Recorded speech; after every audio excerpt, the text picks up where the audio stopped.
So this is going to be a little rough and ready kind of tutorial on bringing in a drum beat, figuring out what the tempo of that drum beat is, and then changing the tempo to match an existing project. We're going to start by using a blank project so that we can mess around with it to our heart's content and not affect anything else. So if you've currently got a project open that you wanted to bring a loop into, it may be best to do this from an empty project in actual fact. Okay, so first things first, we're going to bring in our drum beat, which I just happen to have here. Now, I don't actually know what tempo this drum beat is. The only thing I really know about it is that it's exactly 2 bars long, and I know that just by playing it, and we can hear that it's exactly 2 bars long.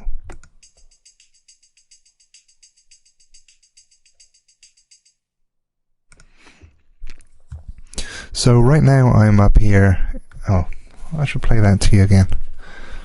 I'm sorry, I have my old computer died this week, and so I don't actually have a secondary machine on which to record this through to, so things aren't quite as they normally are. So let's just play that again.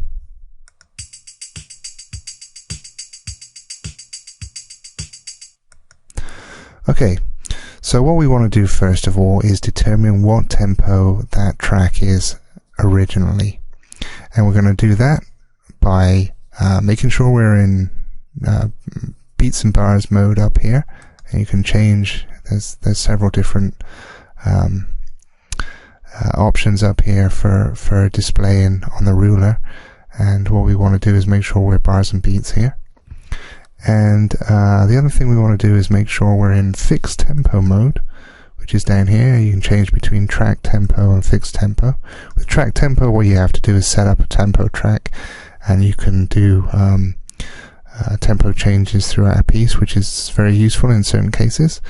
In this particular case, we know that our tempo is fixed, and so if we use a fixed tempo, then we can adjust this figure around and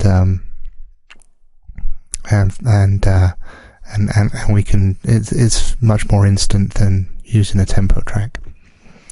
Okay, so as I said, what we know about our drum beat is that it's exactly 2 bars long, which means that if we start at the very start of bar 1, it should finish at the very end of bar 2, right on this 3 here. We'll start bar 3. So right now it doesn't. It goes over by around about a beat. So we know that our tempo is slower than 120. If it was kind of short, if it only came to kind of beat 4 of bar 2 or something like that, then we'd know that our tempo is over 120, or more than what we're set at. Okay, so we just bring this down until the end of our audio file lines up with the end of bar 2.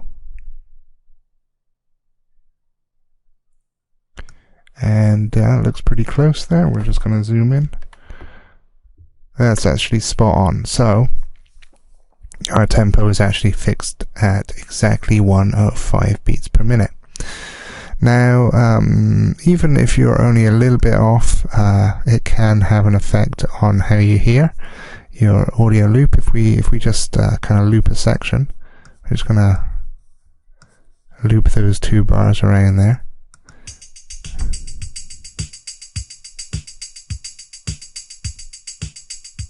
Even if you're just a half a beat off, say, or sorry, half a second off with your tempo,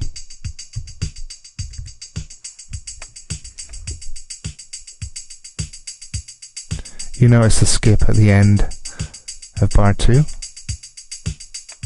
and it doesn't sound quite right. So you'll know straight away pretty much when you're at the right tempo, which we know is 105. Okay, so once we're at 105, if we go into our sample editor, I just double clicked on the audio file there. Because it's a very rhythmic piece, loop, everything should kind of line up pretty much on the bar, on beats, up to 16th beats. It's a kind of 16th beat pattern, so everything should kind of line up there. Now when we do our hit points, which is what we're going to do next, you can just open up the hit point menu here on the left and hit edit hit points. That's going to create your hit points for you. Now, it doesn't necessarily create the right number because there's a threshold here at which it detects hit points. You can set this however you want to capture the right hit points for your project.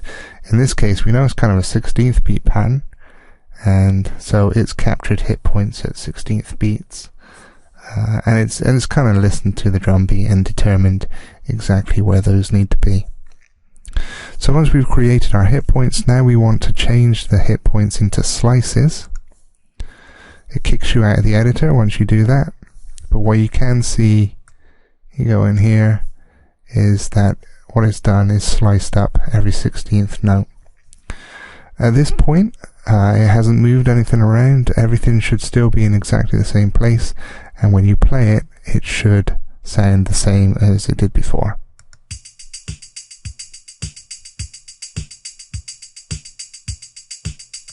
Indeed it does. Okay, so what we want to do next is change the tempo of our project.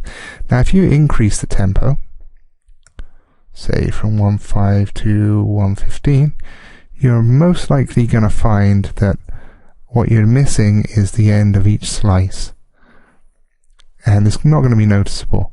So you can usually increase the tempo and not be able to detect that the drum pattern was not at that original tempo.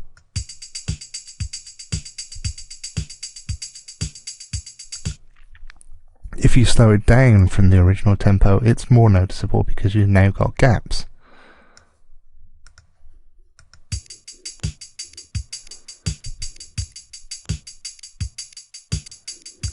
Hopefully you can hear on there that there's a bunch of clicks in there, and we need to deal with that now. There's a couple of things we can do to deal with that. Probably the easiest way to deal with it is to select everything and bring up the quantize panel.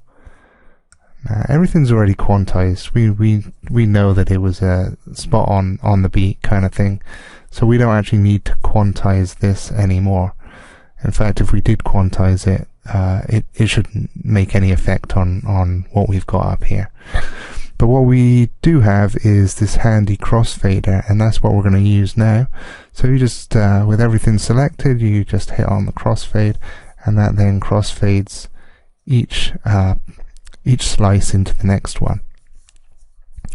By default, these crossfades are quite long and may not be suitable for depending on what you're actually doing. So let's have a listen to that and see what we think.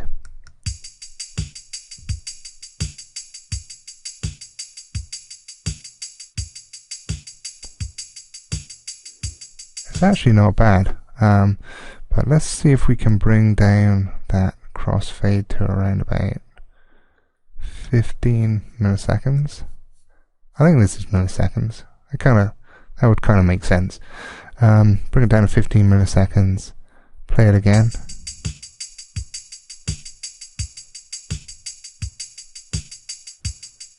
Everything sounds nice and crisp, and there are no real artifacts in there. If you find that there are artifacts, you may need to use the nudge thing to just like bring that crossfade over closer to the endpoint.